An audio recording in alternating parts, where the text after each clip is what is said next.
Assalamualaikum warahmatullahi wabarakatuh. Selamat sore. Ada pepatah mengatakan tak kenal maka tak sayang. Oke, terlebih dahulu saya akan memperkenalkan diri saya. Perkenalkan, nama saya Rizka Yudi Alpiani. Saya bekerja di SDN 2 Komet Banjarbaru sebagai guru pendamping khusus anak berkebutuhan khusus.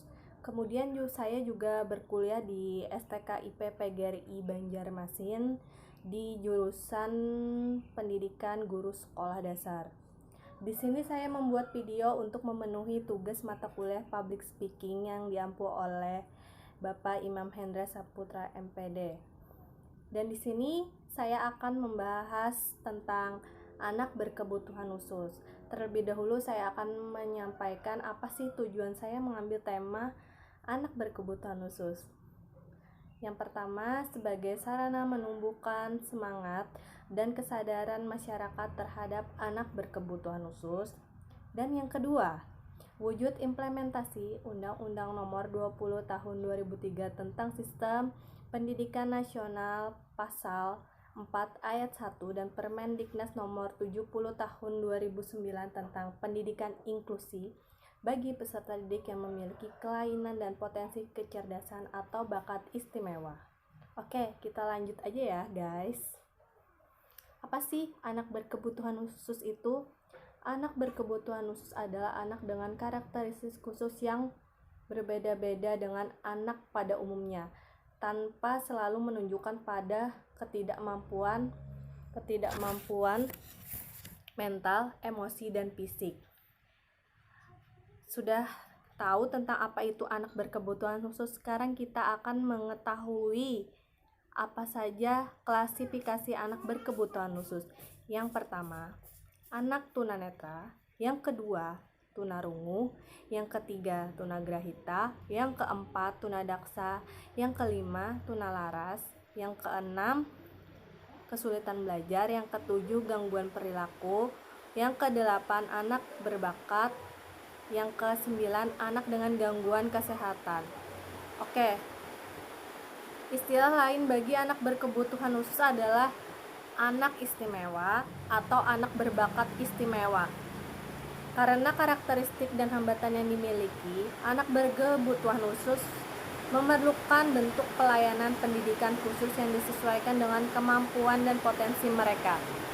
Contohnya bagi tunanetra, mereka memerlukan modifikasi teks bacaan menjadi tulisan braille atau tulisan timbul, dan tunarungu berkomunikasi menggunakan bahasa isyarat atau bahasa tubuh. Jenis-jenis anak berkebutuhan khusus dan ciri-cirinya. Yang pertama, tunanetra. Tunanetra adalah anak yang mengalami gangguan daya penglihatan berupa kebutaan menyeluruh atau sebagian, dan walaupun telah diberikan pertolongan dengan alat-alat bantu khusus masih tetap memerlukan pelayanan pendidikan khusus. Yang kedua, tunalaras.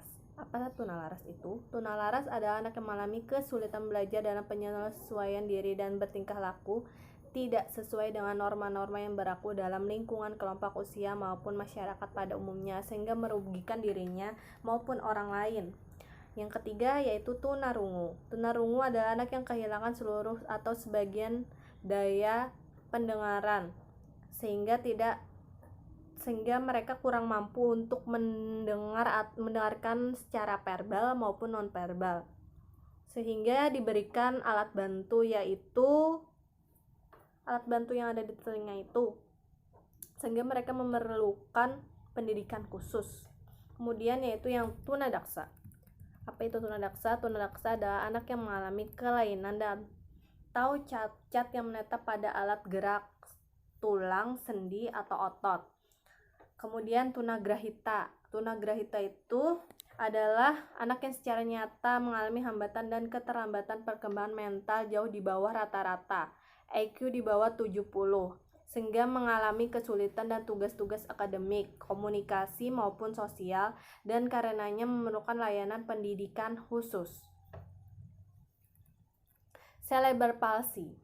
Cerebral palsy adalah gangguan atau hambatan karena kerusakan otak sehingga mempengaruhi pengendalian fungsi motorik.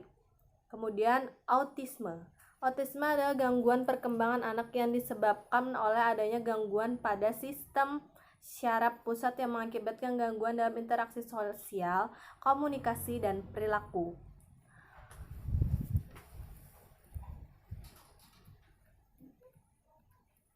Mungkin saya tidak menjelaskan semuanya, hanya yang saya tahu aja.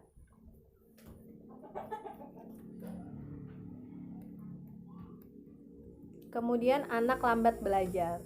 Anak lambat belajar adalah anak yang memiliki potensi intelektual sedikit di bawah normal, tetapi belum termasuk tunagrahita, dan beberapa hal mengalami hambatan atau keterlambatan berpikir, merespon rangsangan dan adaptasi sosial, tetapi masih jauh lebih baik dibanding dengan yaitu tunagrahita. Mungkin sekian tentang video saya hari ini.